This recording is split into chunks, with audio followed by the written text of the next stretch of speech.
Well, good morning. Thank you for being here with us today for this new Friday lunch meeting seminar. So today we have the pleasure to welcome Ms. Raja Chakir from INRAE-AgroParisTech, from INRAE.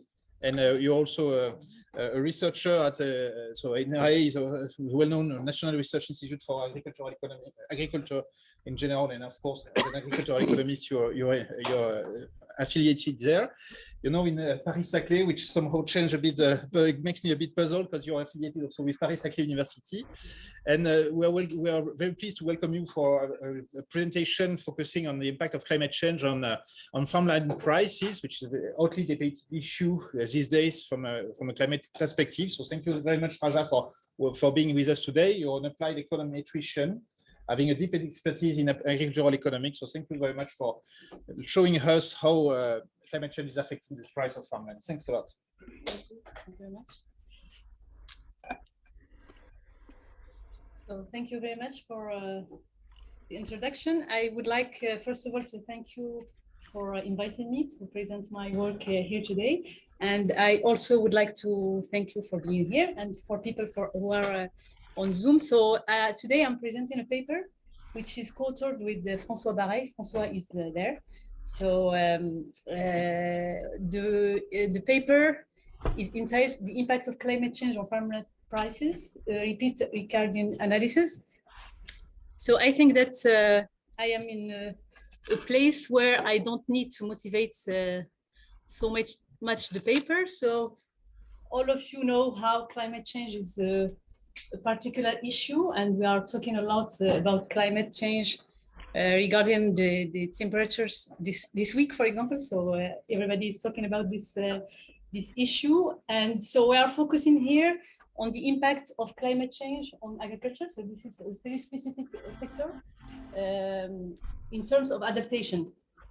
So there is a very large literature on this topic, the old one, but with different approaches. There are mainly 5 approaches. I don't know if you are familiar with this literature. Crop simulation models, which will take into account the behavior of the plants. Cross-sectional econometric model on yields, which is mostly done by agronomists, but also by economists. Computational computer general equilibrium models, which you maybe know. Cross-section models of land value, and panel data on profit or net revenue. So the 2 last methods are the most used in this literature on econometric impacts of climate change on agriculture, and I will focus mostly on the 4th one, which we are considering in this paper. So this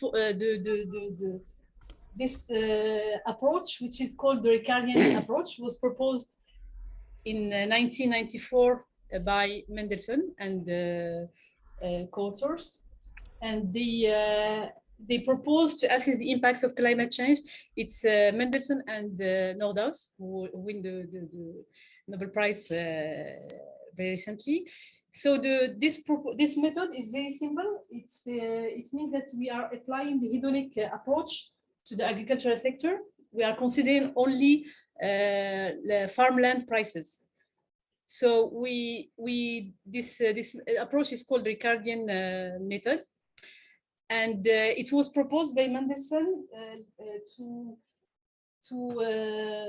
it's like a criticism to production function approach. As you all know that land prices reflect long-term sum of future rents when all adaptation strategies have been implemented. So this approach was proposed to provide long-term impacts of climate change on agriculture. So the idea here is, this is a graph or figure from the paper from Mendelssohn. So the idea here of this ricardienne method is to go beyond the production function method. The production function method is the one where the farmer, for example, will stay along this function whatever the temperature or any other climate variable change here. So for example, if the farmer is producing wheat and the temperature, for example, will increase, he will go from the point A to the point B. And if it increases more to C and F, so he will stay on the same production frontier, whatever the changes in temperature. What Mendelssohn and co-authors proposed is to go to allow the farmer to switch to other crops, and even to switch to, for example, to livestock production, or even to forest, or to urban use, for example. And the idea is to allow these adaptations depending on how temperature will change. So this is more long-term way of taking into account the impacts of climate change on agriculture. So usually this method was proposed and was applied mostly in literature on cross-sectional data. So the idea was that the farmland prices will reflect the right climate adapted agriculture activity. This is what I showed you before.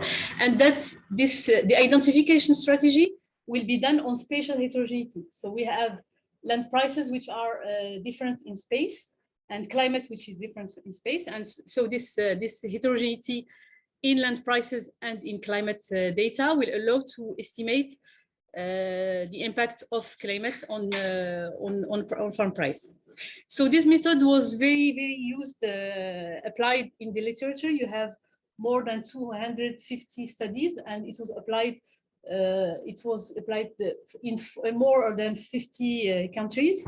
So globally, there are convergence in the results of this literature, on these studies, which show that there is a positive effect of hot spring and hot summer in increasing temperature in these two seasons. But increase in summer temperature will be harmful, as well as increase in winter temperatures. So this is what the most part of the literature on ricardienne applied to cross-section data have found. So as I told you, this was very popular method that was extended a lot in the literature in different ways. So there was, for example, a criticism in that Mendelssohn did not take into account irrigation. So some other studies have proposed to take into account irrigation. There are some studies who take into account spatial dependence. There are some studies also who try to go beyond the cross-section and apply this method to panel data methods with random effects, and sometimes with fixed effects also. And we have applied also this method to spatial panel data. So the main criticism or the main weaknesses of this method is the omitted variable bias, as most of studies that we have in cross-section. So the idea is that with this unobserved characteristics that may be correlated with climate, this unobserved characteristic could bias the estimates. This characteristic could be the soil quality, altitude, slope, for example. So usually what have been done in the literature is to introduce such characteristics in the ricardienne model. But sometimes this leads to other kind of bias, because we have some measurement errors and we have also aggregation bias and so on. So another answer in the literature was to propose this, the last kind of study I told you about. It was proposed by Descheny Greenstone. So they introduce a new method. It was in response to the paper of Mendelssohn, and they propose a panel data approach, but this time it's applied to profits rather than land prices. The idea is to have this within transformation or within deviation of price of profits, which will be regressed on weather deviation. So there was a lot of debates in the literature between the ricardienne approach in one side and weather approach in the other side. The idea is that the panel approach proposed by Descheny-Gernstone finally provides more short-term impacts rather than long-term impacts that we have in the ricardienne analysis. So what we propose in this paper is quite new. So this paper is mostly a methodological innovation to this literature. We are proposing here a new method to estimate the ricardienne model and to try to correct for this omitted variable bias in a specific way. So we are using a plot level data. So we have data on plots that have been sold twice between 1996 and 2019 in France. So we will be able to take into account the unobserved heterogeneity for each plot. So this is what we call repeated ricardienne. It is something which exists usually in hedonic models. So there is some repeat hedonic models where you could observe the price of sale of a house, for example, many times in time, which allow to take into account this individual heterogeneity. So in our case, we are taking into account this plot fixed effect, and this is an innovation to this ricardienne analysis.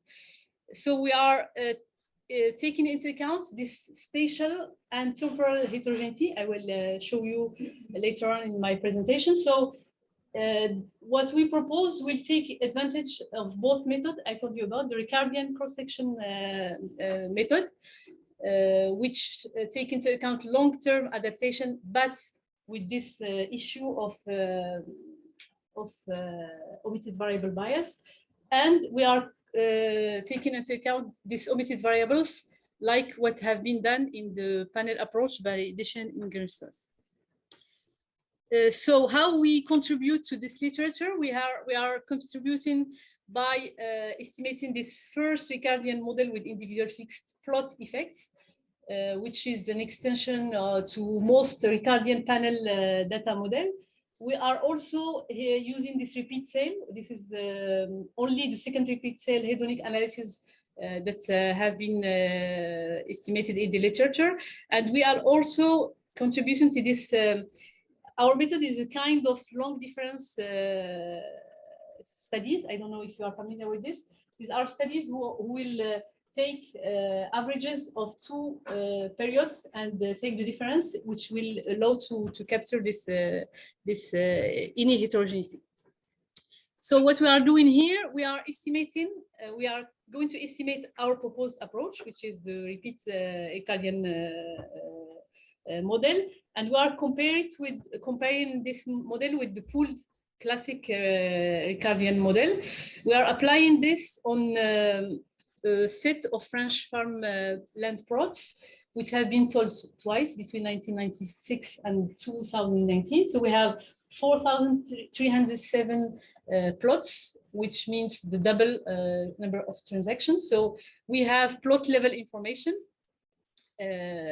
which is quite, it's more precise and more, it will give more precise estimates compared to what we have in the literature. Usually, this is what at least Mandelsel and most of the literature, they are using average the data on the county at a county level. It's and we are also one thing which is different from the literature. We are also using observed transactions, because usually in literature you have this declarative land value when you have this surveys where you could ask farmers how they evaluate their farmland.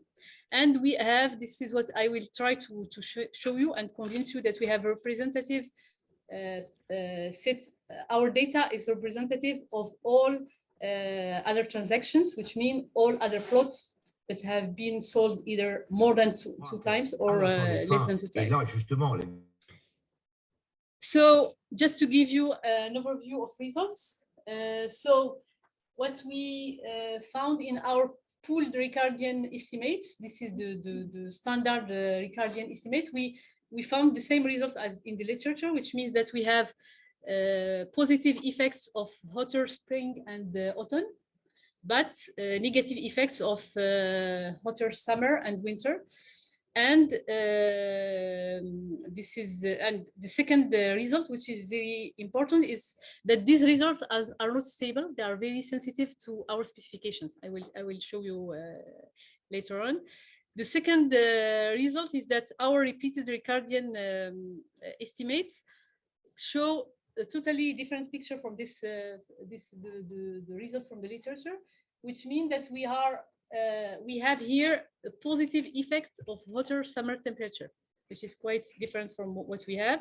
And this result is quite stable for the introduction for many specifications, but also to some robustness check that we had in the paper.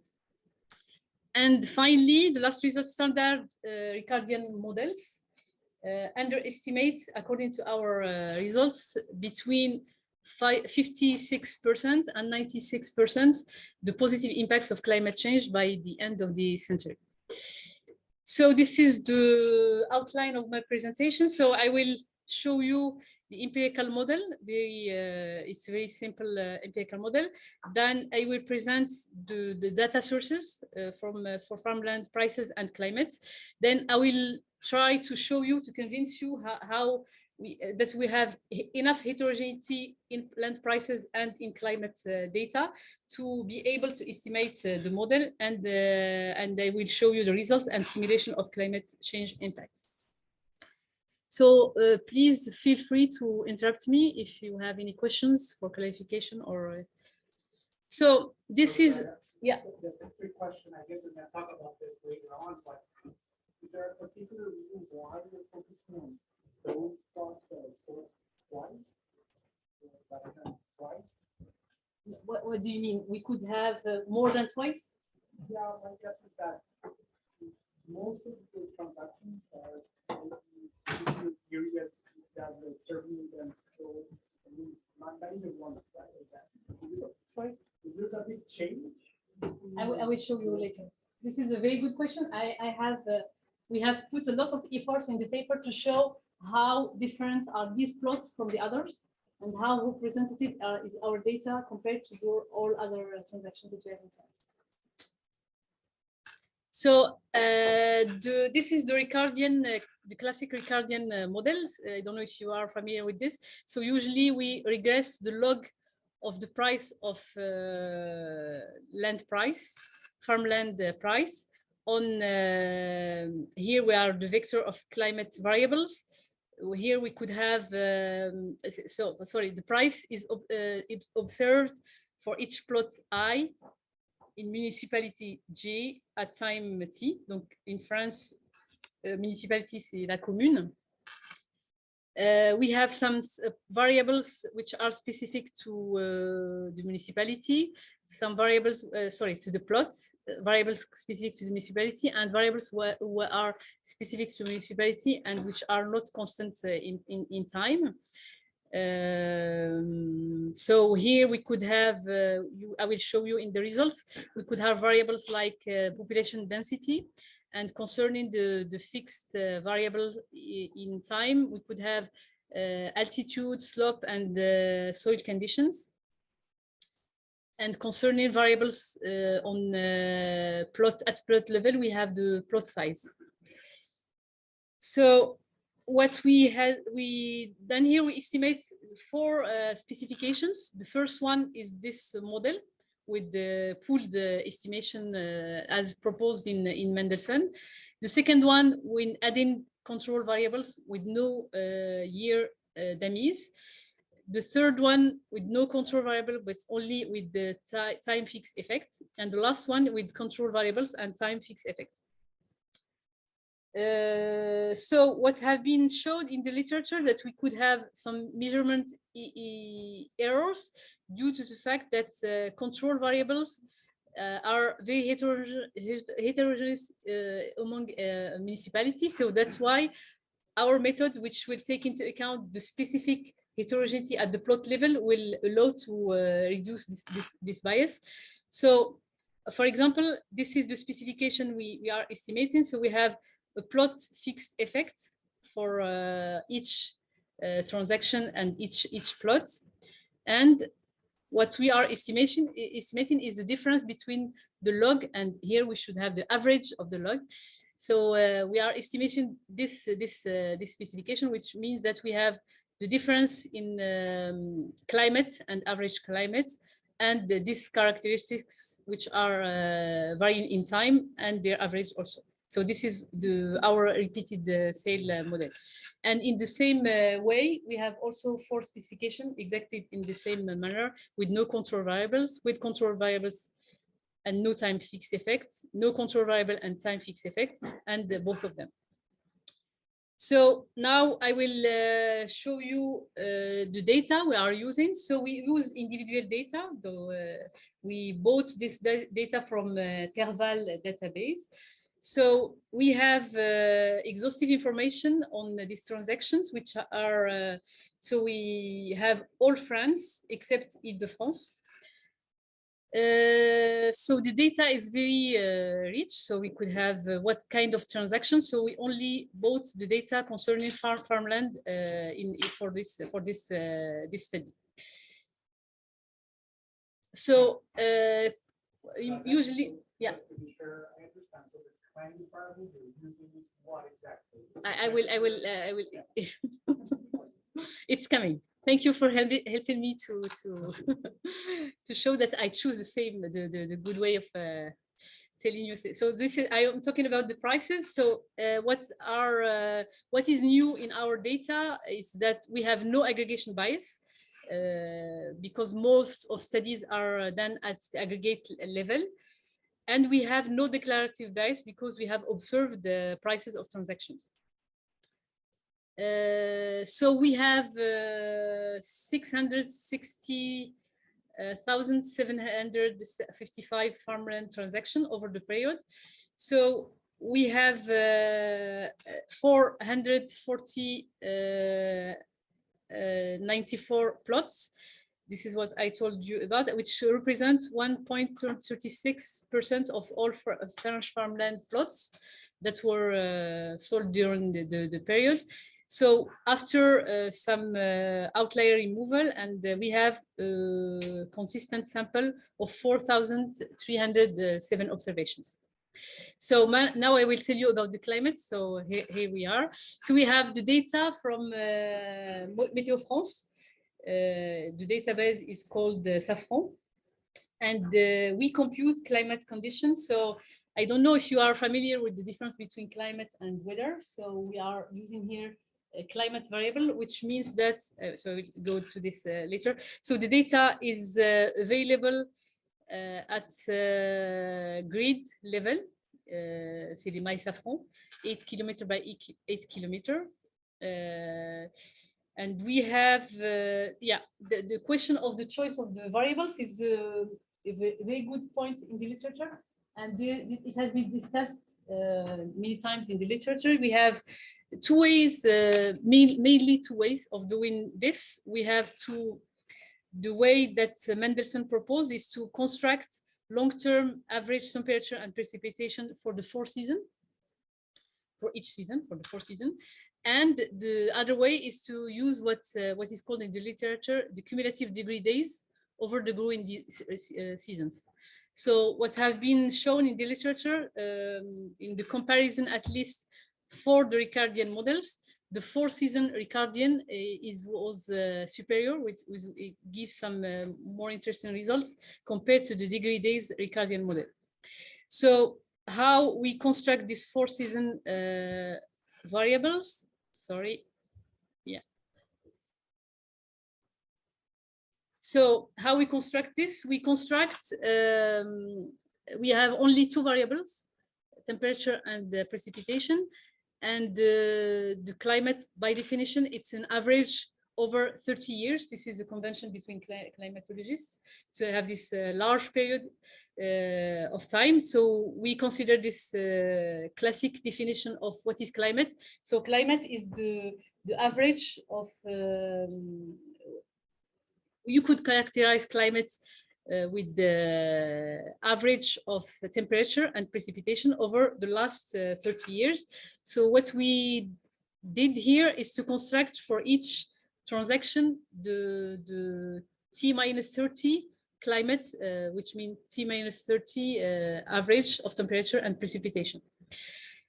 What else? So we have this for the 4 seasons. We have spring, of course, we have summer, autumn, and winter. So, for example, climate in 1996 will be measured by the average annual weather conditions between 1966 and 1995. So what we have here, so we have some overlapping between our definition of climate by definition. So we have our heterogeneity in climate will rely only on 23 years. So here we have some summary statistics, but these are aggregated statistics. But I maybe switch directly to try to convince you that we have enough heterogeneity in our data, and how it's to explain a little bit why our repeated sale method is better than this standard ricardienne method. So this is, for example, the distribution of temperature for 1966 to 1995 in France.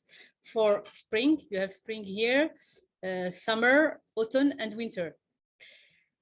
So this is what the standard ricardienne model will use as explanatory variable. So you have this is distribution, the spatial distribution of these variables. So what you see here is that it is quite homogeneous. For example, for summer, you see that there is an increase in temperature everywhere, and there is less heterogeneity that we would expect to estimate the model. So this is quite different here. Maybe you can. It is easier to say it with the data. So what you can see here is, for example, let's take, for example, the summer. Here, when you compare the climate with change in climate, there are more variability, or the standard errors are bigger in our difference in climate than when you take just cross-section climate. So this is, I can show you this here. So you can see here, this is what we use as variability in climate. So this is the changes in seasonal temperature between 2 climates, for example, 1996, sorry, to 2019. So what you can see here is we have more heterogeneity in our explanatory variables than what I showed you before, what was used in the classic ricardienne models. So this is the first point. Here you have the same maps, but with the precipitation. So we have also a lot of variability across France. And when you talk about climate change, it's usually easier to characterize how temperature will change. But with the precipitation, it's a little bit more difficult, because you have a lot of variability, spatial variability and temporal variability also. Now I am going to tell you a little bit more about our farmland prices and try to answer the question. Yeah. Excuse me. Here you discuss some measure of climate change based on average values. According to me, climate change is also a matter of extreme events. Do you have some way to capture the increase in the occurrence of extreme events and to take account in your equipment? This is a very good question. Yeah, this is, I agree with you. Climate change, it's usually the increase in average temperature and increase of extreme events. This is how we could characterize climate change. But in the literature, you have 2 separate literatures. This literature I'm talking about today is focusing only on variation of averages. And I put in the limitation or extension of our work. So the literature focusing on extremes, it's quite new literature, which is focusing more on insurance. They are talking about how to insure, because there is a reform in France, for example, that impose to all insurance to propose to farmers, for example, insurance against climate change. So they are all working on this. Actually, my guess was that you could explain your technical results, that you have positive effects on non-values, but explain maybe by the fact that actually it's the occurrence of extreme events that may explain the drop in prices. For instance, in an area you have more often a drop of fruits, then probably you already come to pay a high value for a piece of land. Whereas if you just have an increase in average, that results an increase in the tails of the distribution, then it may be the case that you consider it beneficial to the crops. Maybe this is one way to explain our results. There's one way that we are taking into account. I'm not sure that we are fully taking into account these extremes. When we add this dummy time effect, it could take into account the specific years where you have something which happened. And what our results show is results are robust to this. For instance, in statistics, you have a mean max for temperature. Yes. Yeah.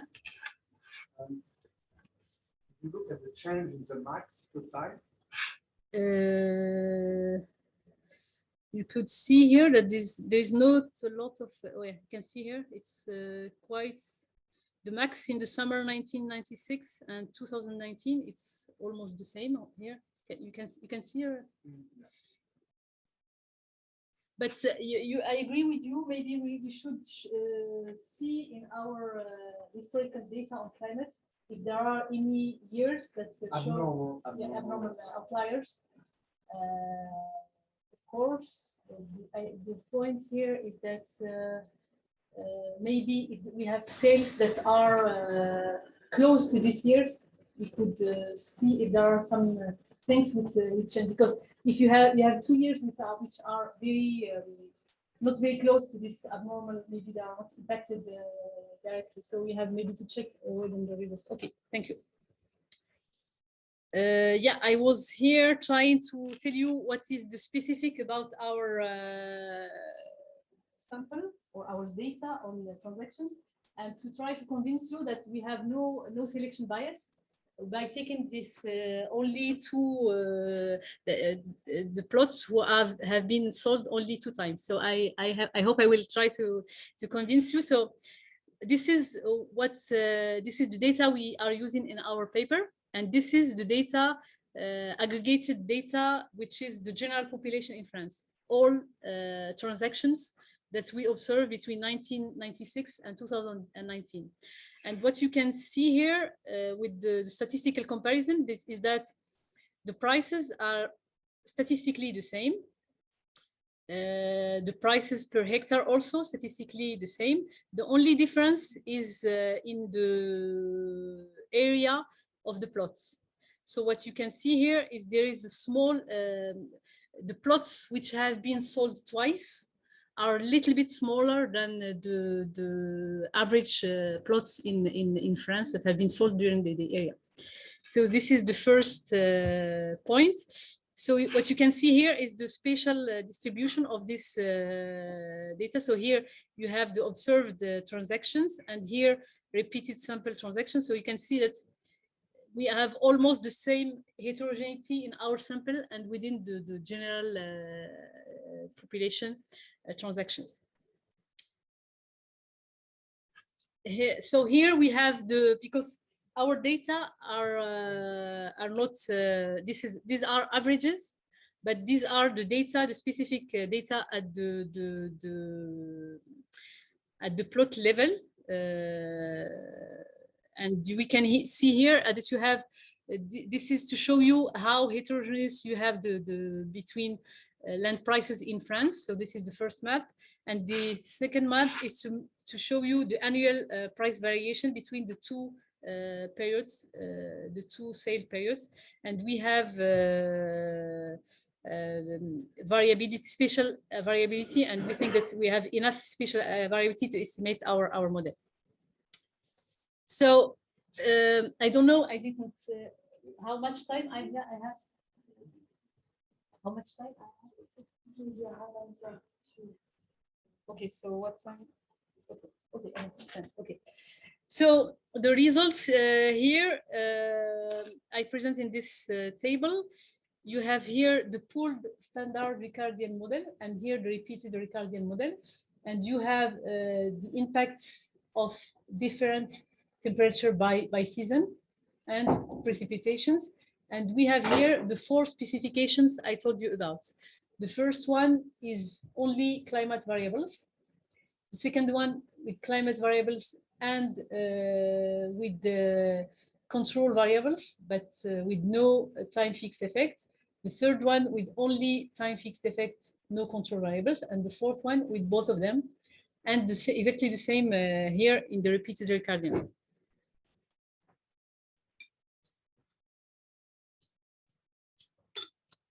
So what you can see here, the first thing is that both methods give the same results. For example, for temperature in spring, we have this positive impact here, at least in model 1 and 2, and the positive impact here in the repeated sale model. You can see, however, that for example, for summer, we have this negative impact in the pooled ricardienne model and positive impacts. What you can see also is that the results are quite unstable in the pooled ricardienne model, and very stable in the repeat ricardienne model. For winter, we have almost the same results for the model, and for summer we have this inverted relation because we have this negative impact in the literature and the classic pooled model, and positive effects here. So to summarize, we have that the omitted variable bias is important, and we have also this instability in pooled ricardienne estimate when you introduce either control variables or time fixed effects. We have results that are statistically different between the pooled model and repeated sale model, and this is particularly true for summer temperature. When you compare the models, for example, model 1, we have in the pooled ricardienne estimate a reduction in the land price by minus 1,134 to 2,336 euro per hectare, and in the repeated sale we have an increase which is quite different between 722 and 4,027 euro per hectare. So we could try to understand how we could justify this result, because one weakness or criticized that have been often done to this ricardienne model, it's like a black box which say that the farmer will adapt, but we don't know how.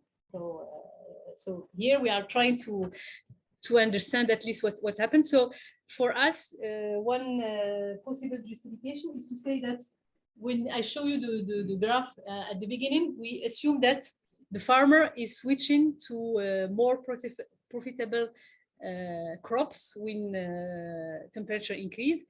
This is what have been shown in the literature. So, for example, the farmers will switch to high value crops like fruit production or vineyard in the case of France. So this is a possible explication. So this is what also have been, this is the assumption also that have been assumed in the literature.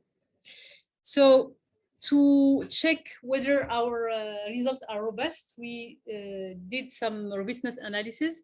First to the functional form, second to the length definition of climate. I told you that this is a convention between climatologists to take this 30 years, but we have checked, we have less than 30 years whether our results are still robust.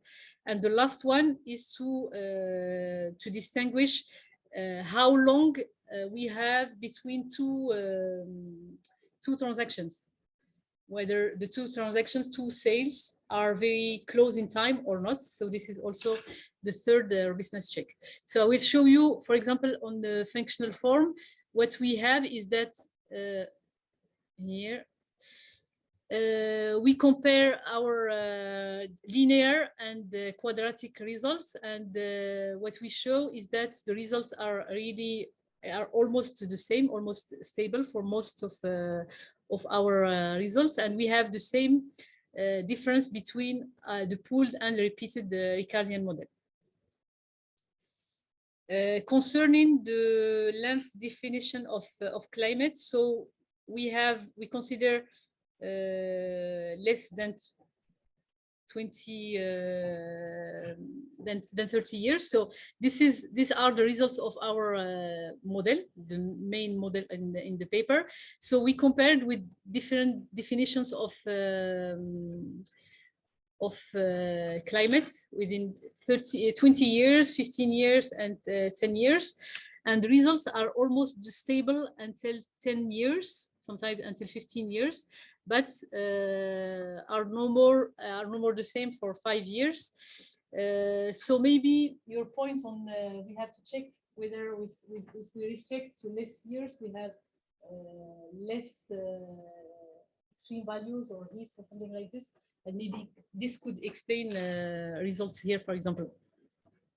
Because we know that the occurrence of extreme events, it's 10 years. It seems that it's 10 years. The last check of robustness is to separate our data to so this is the whole sample, and here we have transactions that have been plots that have been sold between 1 and 5 years, between 6 and 10 years. This is the time difference between the two transactions, and more than 11 years. So here the results are qualitatively the same, at least from 1 to 5 years here, with some small differences, and are no more are really different when you have a large time difference between the two transactions. So the results are not really robust when the time between two transactions is very large. I guess that there may be a selection bias in sample.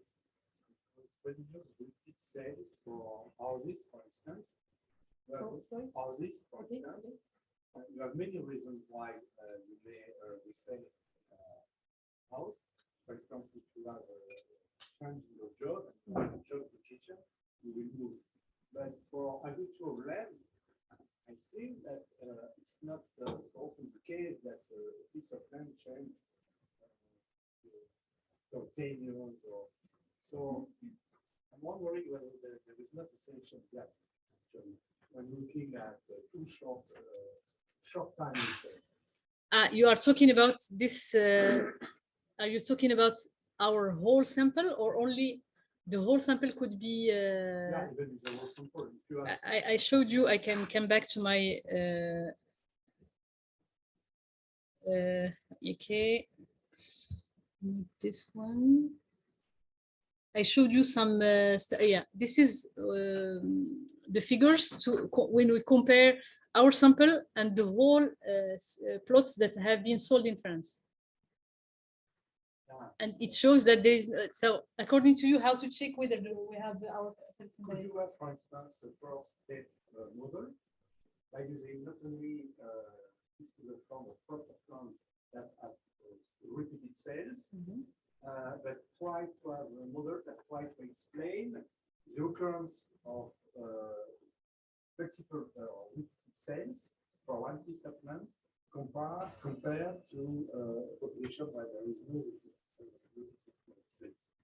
So you extend your sample. I think that you are able to do this with per line. You cannot select. You have to buy the data. Yeah, it's €1 per transaction. Yeah, So yeah, if you give us the money, yeah, but INRAE is very rich compared to the university. Everything is relative. Yeah, because it would be a way to have this, for a selection, yeah, to try to explain why there is a sale, for instance, by comparing for the location, by comparing for if it's Perva, I don't know. I know the Perva database for houses, for instance, for information of buyers and not on sellers. I think that you have more information on buyers than sellers, for instance.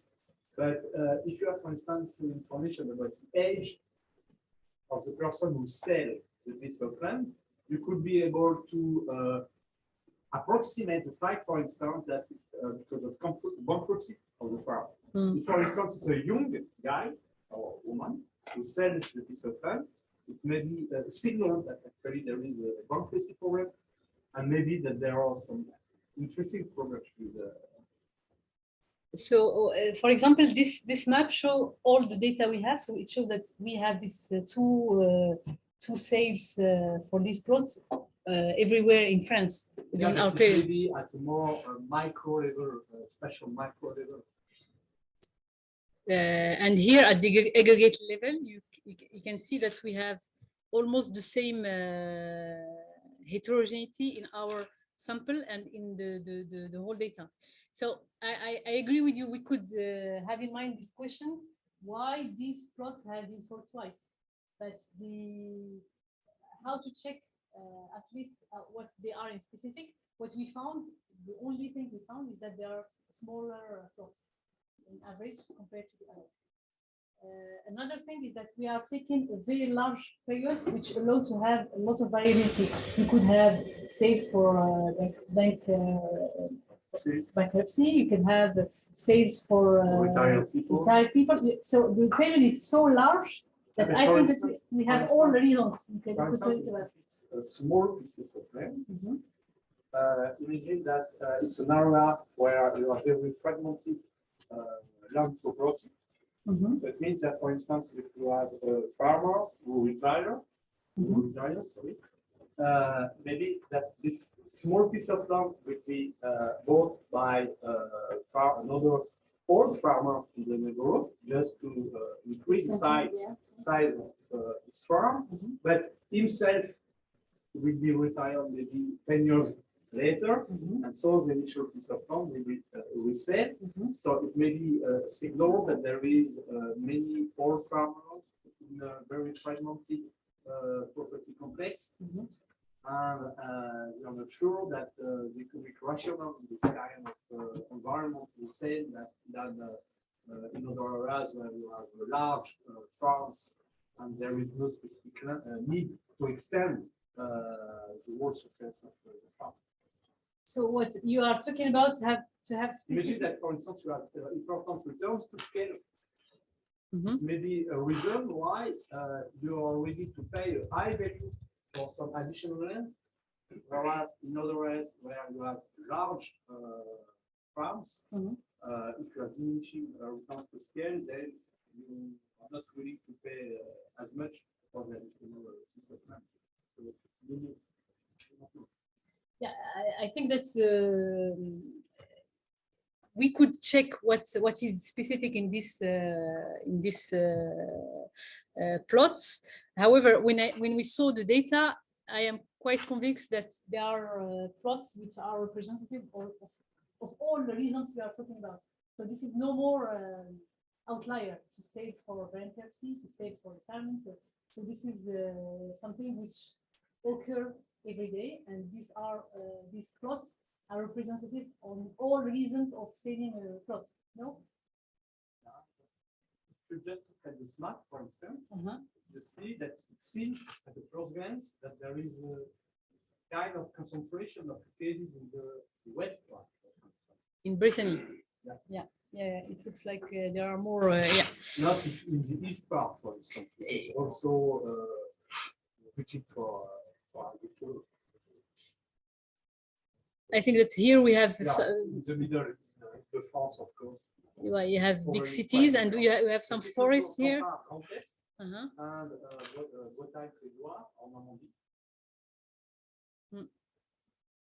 we have maybe to compare with the agriculture area. No, I don't know.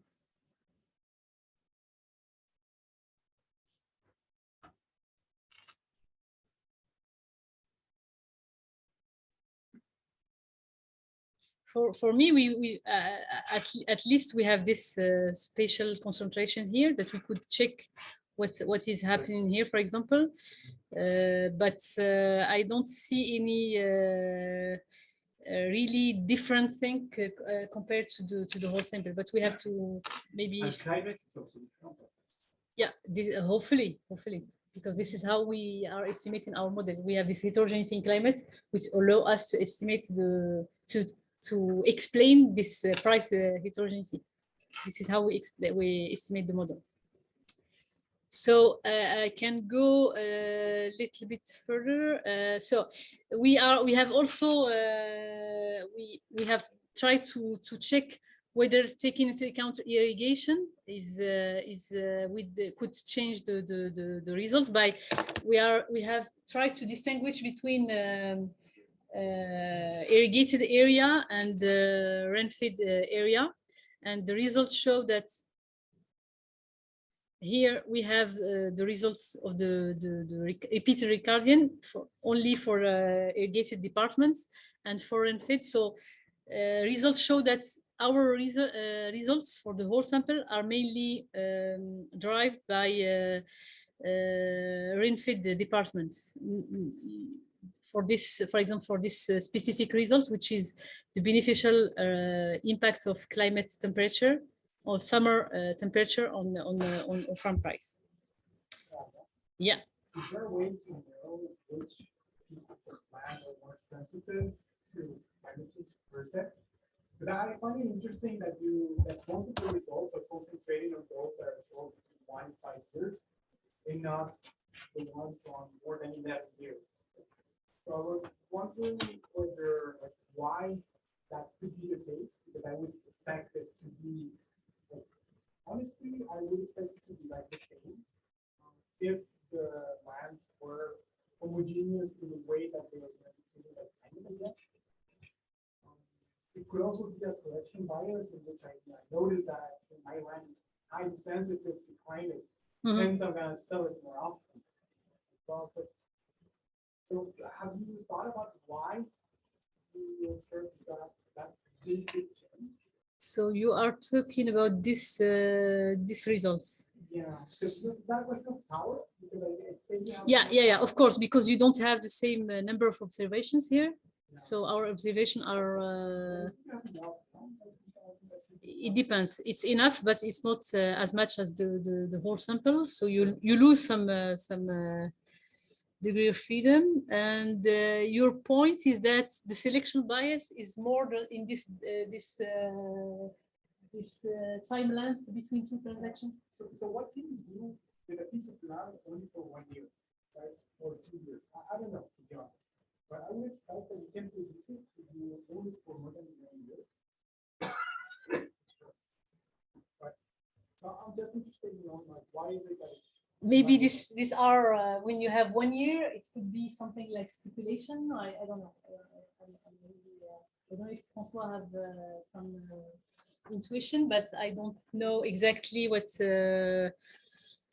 could happen when you maybe this is what you mentioned about bankruptcy, retirements. You could think about. But your point is how climate is affecting the time difference between two sale dates. Yeah, thank you very much. We can think about it. So I don't know how to try to find some new elements to clarify this results. Say this. Okay. And I think that our last is to check whether the initial climate has an impact. So we have distinguished between continental, Mediterranean, mountain, and the oceanic climate in France. And this is so some results here. This is are driven by continental and oceanic departments or areas. For example, this spring positive impacts, you observe it only in these two departments, or these two regions. And for the summer one, we have the results is mainly driven by Mediterranean area.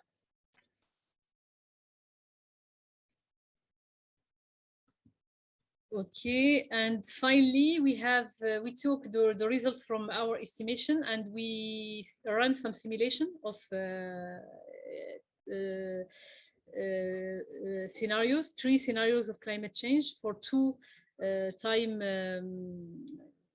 horizon, medium one and long one, and we compare the results from the model 2 and model 4 for the pooled ricardienne model and the repeated sale. So what you can see here is for the 3 climate change scenario, we have different results, but quite close here in the RCP 2.6. And as much as we have a more pessimistic climate change scenario, we have more differences between our results, less precise results, but still really different results, which show that we have this positive impact in our case and negative impact.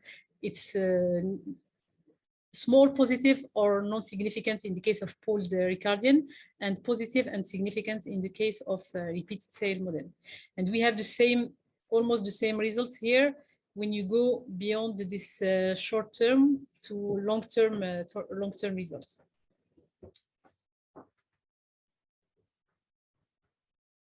So we calculate the bias we have between the 2 models, and our results show that we have an increase in the impacts of climate change, which go in from 73 to 87% between when we compare the ricardienne and the pooled ricardienne, and the repeated sale model. So if we aggregate these results at the scale of France, if you assume that the agricultural area remain constant, and when we use these results, we could show that the pooled ricardienne analysis and their estimate by between 72 and 374 billion euro, the benefits of climate change, under from the RCP 2.6 to RCP 8.5 during the period 2070 and 2099. And we have, according to us, the repeated ricardienne model is likely to produce more correct estimates for small deviation compared to historical impacts, at least correct for 2.6 when you have this standard error, which are smaller than this more pessimistic scenario.